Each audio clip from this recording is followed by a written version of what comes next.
Bonjour et bienvenue dans cette vidéo 4 bis du chapitre sur les lois à densité. Dans cette vidéo, nous allons détailler deux démonstrations, ce sont des démonstrations de propriétés sur les lois exponentielles que nous avons vues dans la vidéo 4. Première propriété, celle que l'on appelle la propriété de durée de vie sans vieillissement. Cette propriété, elle concerne un appareil ou un noyau radioactif, ça dépend du contexte, en tout cas quelque chose qui suit une loi exponentielle.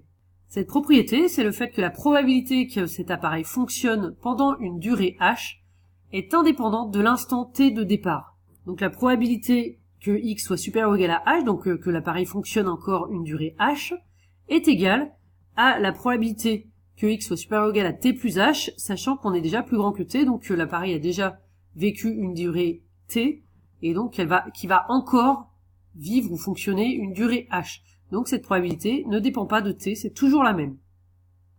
Pour vous donner un exemple un peu plus concret de ce que donne cette propriété, voici un extrait d'exercice de bac. Dans cet exercice, on considère des lampes dont la durée de vie est modélisée par une variable aléatoire t qui suit la loi exponentielle de paramètres lambda égale 1 sur 2800. Et voici le début de cet exercice, la partie A. Premièrement, calculer la probabilité qu'une lampe fonctionne au moins 180 jours, et deuxièmement, sachant qu'une telle lampe a déjà fonctionné 180 jours, quelle est la probabilité qu'elle fonctionne encore au moins 180 jours? Nous n'allons pas faire les calculs ici, mais voir comment cette propriété s'applique. Dans la première question, la probabilité demandée, c'est celle que la lampe fonctionne au moins 180 jours, donc que la durée de vie de la lampe soit supérieure ou égale à 180. Donc, la probabilité cherchée, c'est celle-ci, P de t supérieur ou égal à 180. Dans la deuxième question, sachant qu'une telle lampe a déjà fonctionné 180 jours. Donc là, il s'agit d'une probabilité conditionnelle avec un sachant que. Donc c'est pour ça qu'ici, on doit calculer la probabilité sachant que t est supérieur ou égal à 180 puisqu'on sait que la lampe a déjà fonctionné 180 jours. Et la probabilité cherchée est qu'elle fonctionne encore au moins 180 jours. Donc là, la question c'est la probabilité que la durée de vie soit supérieure à 180 jours après ces 180 premiers jours. Donc la probabilité que t soit supérieur ou égal à 180 plus 180. Bien, donc voilà les deux probabilités demandées dans cette partie A.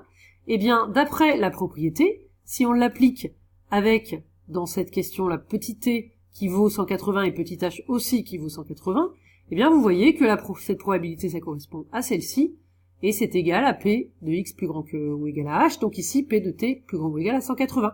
Donc ces deux probabilités sont les mêmes. Et c'est parti maintenant pour la démonstration. Donc, nous partons de la gauche, de l'égalité, et donc nous voulons calculer cette probabilité qui est une probabilité conditionnelle. Je vous rappelle, ça c'est un chapitre que nous avons vu au début de l'année, la probabilité de B sachant A, c'est la probabilité de A inter B divisée par la probabilité de A. Donc on écrit ceci, la probabilité donc de l'intersection divisée par la probabilité de la condition qui était en sachant que. Maintenant, si on regarde mieux cette intersection, donc là, c'est l'événement x supérieur ou égal à t et, donc intersection, hein, donc c'est et x supérieur ou égal à t plus h. Eh bien, pour que x soit à la fois supérieur ou égal à t et supérieur ou égal à t plus h, c'est exactement la même chose que supérieur ou égal à t plus h. Puisque t plus h est plus grand que t, cet événement-là est inclus dans celui-là. Donc, plus grand que t plus h et plus grand que t, c'est la même chose que plus grand que t plus h. Et maintenant, nous allons remplacer la valeur de ces probabilités en utilisant ce que nous avons vu dans la vidéo 4, c'est-à-dire que la probabilité de x, ici on a besoin juste de probabilité de x plus grand que quelque chose, donc la probabilité de x plus grand ou égal à c, quand x suit une loi exponentielle, c'est e puissance moins lambda c. Donc je reprends, on remplace ici, puisque ici le petit c vaut t plus h, donc ça fait e puissance moins lambda t plus h au numérateur, et au dénominateur, ici on a t à la place de c, donc ça fait e puissance moins lambda t. Donc finalement, on a cette exponentielle, je peux développer en haut, moins lambda facteur de t plus h, ça fait moins lambda t moins lambda h, et puisque ce sont des puissances, je peux dire que c'est fois e puissance moins lambda h. Et là, on peut simplifier le e puissance moins lambda t, donc il ne reste plus que e puissance moins lambda h. Or, ceci, en reprenant toujours cette formule, eh bien c'est égal à la probabilité que x soit plus grand que h, donc nous avons bien démontré la propriété.